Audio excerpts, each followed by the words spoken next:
Bonjour à vous tous, amis bricoleurs. Voici quelques détails de mon dernier poêle roquette réalisé sans soudure avec du matériel recyclé que j'ai acheté pour 60 centimes du kilogramme chez un ferrailleur. Alors le ferrailleur, c'est un peu comme une caverne d'Ali Baba.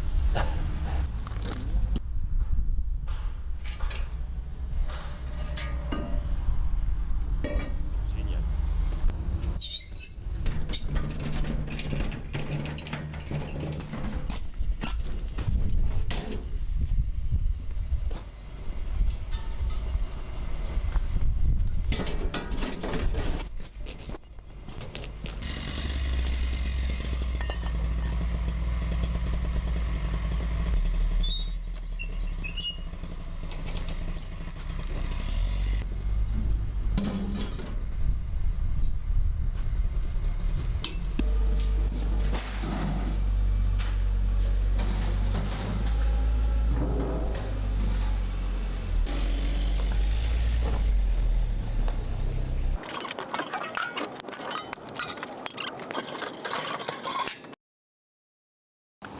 Alors, il y a d'abord ce grand tube carré qui est bouché à ses deux extrémités par une petite tôle coulissante. Le combustible est posé dans cette pièce-là verticalement et vient brûler au fond. Les flammes vont venir taper sur le bas de la cheminée interne et remonter pour venir taper sur le fond de la cocotte minute en inox qui a été mise à l'envers et elle va se transformer en plaque de cuisson. Cette cocotte minute est mise entre une bouteille de gaz en extérieur et une chemise d'étanchéité à l'intérieur. Entre la bouteille de gaz et la chemise interne, j'ai rempli de sable qui a plusieurs rôles. Le premier, c'est de rendre étanche aux fumées cette jonction-là. Le sable va aussi isoler le foyer pour que la peinture d'origine de la bouteille de gaz reste intacte. Et quand le feu est éteint, la chaleur emmagasinée par le sable va diffuser vers l'extérieur pendant à peu près 2 heures, comme un radiateur. C'est ce qu'on appelle l'inertie thermique.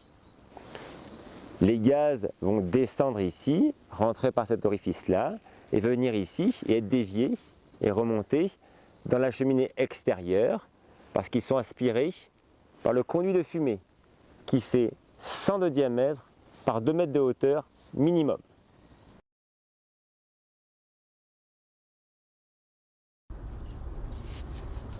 Ça fait 50 et après je laisse 30, c'est ça.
Quand je mets du bois, il faut absolument fermer la grille.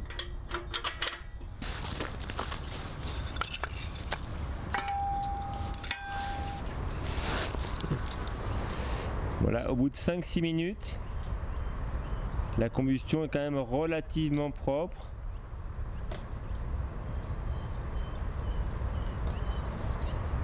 Si je veux brûler du BRF ou de la plaquette, j'ouvre. Je mets ce brûleur là et qu'il n'y ait rien d'autre qu'un panier qui va retenir le combustible tranquillement pendant qu'il est en train de brûler. Qui vient buter contre ça. Quand le feu a bien démarré, je remets la plaque ici. Voilà. Je bloque ici. Voilà. Là, il y a juste le passage qu'il faut pas que ça aille trop vite. Quand c'est presque vide, comme il y a une grosse section ici, il peut y avoir de l'air qui rentre là, puis des flammes qui sortent à côté. Du coup, pour être sûr, il faut juste mettre une petite plaque dessus, comme ça, dès le départ, et on est sûr que l'air va rentrer et là et ici. Il n'y aura pas la place pour qu'il y ait de l'air, des fumées qui sortent. Et si je veux brûler du granulé de bois, ben j'ai fait un autre brûleur exactement sur le même principe. C'est juste que comme le granulé est plus fin, et ben les mailles du panier sont plus resserrées.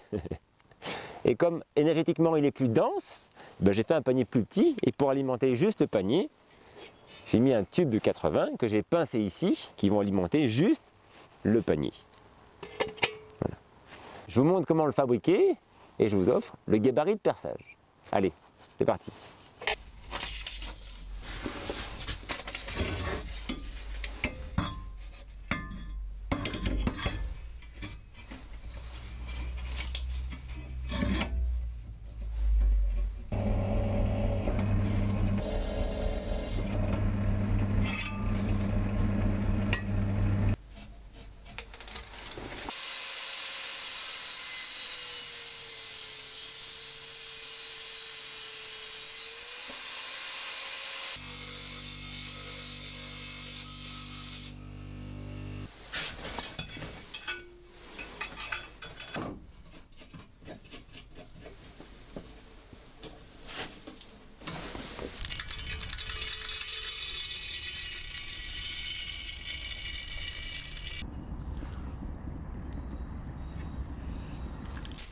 Alors là, il faut complètement fermer l'air ici pour que l'entrée d'air se fasse uniquement ici et pour que ça refroidisse vraiment bien ce tube-là.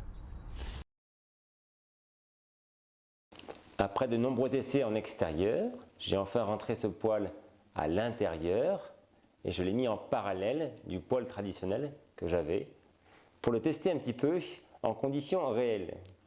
Alors la première grande surprise, c'est que le tirage n'était pas le même, vu que je suis passé d'un tuyau diamètre 100 par 2 mètres de haut à un tuyau de la maison qui est en 150 et qui fait 6 mètres de haut. Il y a eu tellement de tirage que le poêle là, il est devenu tout rouge.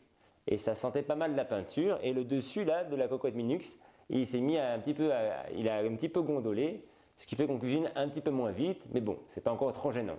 Du coup, j'ai dû ouvrir la trappe derrière pour couper le tirage. Voilà.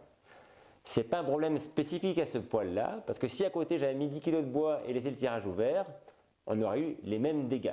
Et la température des fumées aussi entre 150 et 200 degrés. Côté performance, les deux poêles sont équivalents. Chacun d'eux arrive à me chauffer la pièce principale de 1 degré par heure.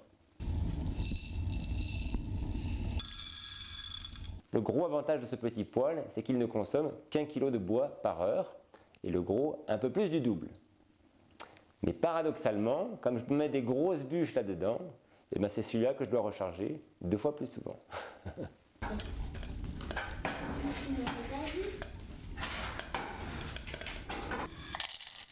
Ce poêle n'est pas très compact, mais j'avais besoin de mettre de la distance entre le conduit d'alimentation et les peintures de la bouteille de gaz ici.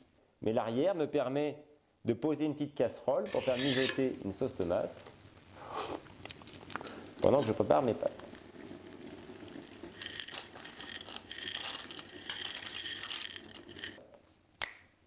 Hein? Quoi demander de plus? J'espère que ce petit tuto vous aura été utile. La suite du programme, c'est de recouvrir tout le poêle dragon de milliers de modules Peltier pour faire de l'électricité. Non, je rigole. Mais avec toutes les surfaces planes qu'il y a ici, il y a moyen de se faire plaisir. Merci à tous les tipeurs qui ont financé cette vidéo et je vous dis à bientôt.